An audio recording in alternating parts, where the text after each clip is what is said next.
This is revenue and profit, and we're going to cover a few specification objectives in this video. So we're going to look at average and total revenue. We're going to look at calculating profit as well, because we've looked at costs as well, so we can put them together with revenue, that is, to calculate profits. And we are going to look at other objectives of firms as well. So it's actually putting these two sections on actually side by side in the specification, but they sit together really nicely in this one. And it's a simple area. So revenue is, you probably know by now, the income from selling goods and services. So the income businesses receive.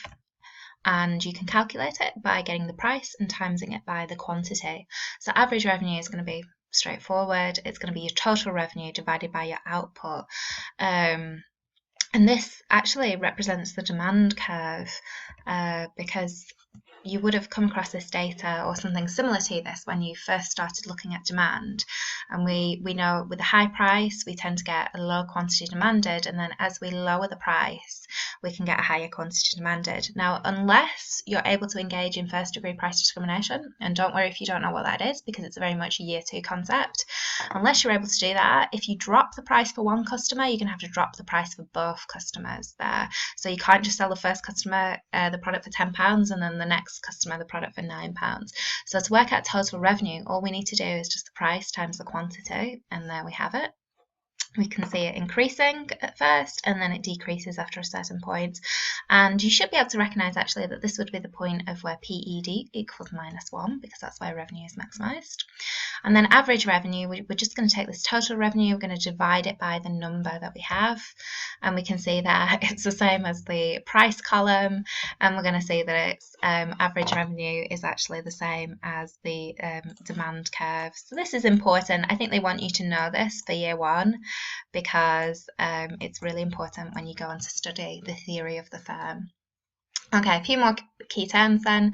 So profit is just the difference between revenue minus cost. So if we go back to these numbers, I've just made up some total costs there, and we can see that actually if we worked out average costs here, it's going 8,765 4, I think, is it going 5-4? I've adapted it a little bit there. So it's going 8, 7, 6, 5, 6, 7, 8, 9, 10, 11, because we want to get that lovely U shape that we get with average cost curve. So that's why it's not important the numbers I've made up, I've just made those numbers up. And then when we work out profit, which is just total revenue minus total costs, and the reason I'm going through this is because on the specification objective, it's asking you to work that out.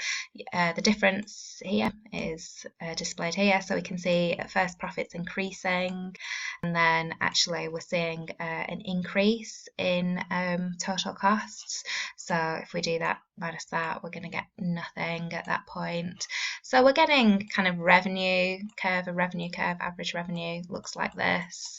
And we can see that actually this difference between this average cost curve and the revenue curve is where you're getting the profits. I'm just going to shade it in. So you only get it for certain outputs, and then after a certain point we start to see negative profit, which is commonly known as a loss. And you can see the difference there. This is the amount of revenue you're getting and the difference between the costs there. And you're getting, as you keep on going on, you're getting bigger and bigger losses, as we can see. That's happening there, but you wouldn't be expected to illustrate it on a diagram. I'm just doing it there to show you what that would look like, and it's very much just building it up for the second year of the course so that you understand the stuff that's coming up, which is actually quite complicated, although this part isn't particularly complicated. So the main objective of firms, as you probably know, is to maximise profit, or this is what we assume the main objective of firms is. However, there are other objectives. This is a lovely essay that you can do in the second year about why firms may not profit maximise, but it's very topical, this survival objective. A lot of firms going through the recession in the last few years might have thought there's no point aiming for profit. What we need to do is just count on survival. So they might have just been trying to get to this break-even output. If you do business studies, that'll make sense to you, where revenue equals cost. So you're not necessarily trying to make profit, you're just trying to minimize your losses. You may go through times when there are losses, but you're trying to minimize those and reduce those because maybe that's the best you can hope for. You may want to grow because you know you can make more profit in the future if you grow, and therefore, growth can be expensive. You might be making a loss in the short term because you might be borrowing large amounts of money, or you might be using a strategy. This is very much business studies, so don't worry if you don't know this term, but a loss leadership strategy, where you you make a loss on a certain product to encourage customers into your store, and those types of things. Could be introductory offers as well. So it's more of a long-term kind of growth strategy, but in the short run you're going to make a loss. Or you could be trying to increase market share. Now, a benefit of having a large market share is you're usually the leader in the market.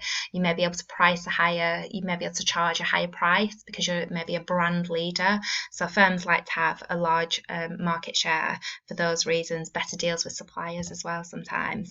Market share is just a percentage of a market that a firm has. So if it has 60% market share, it means 60% of the revenue that's made in that market, usually measured by revenue, can be measured by volume, but it's better to measure it with revenue, really. So if it was 60% market share, it means the firm in the market has 60% of the sales.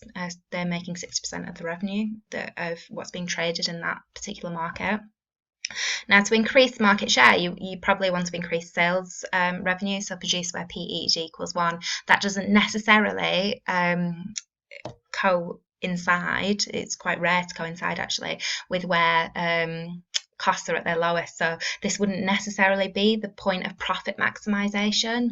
And firms as well, you're going to learn about this. Firms might have this objective to increase market share because we have the divorce of ownership and control. So the people that own the business might want profit maximization, whereas the manager who's running the business might want the status of running the #1 company in the market.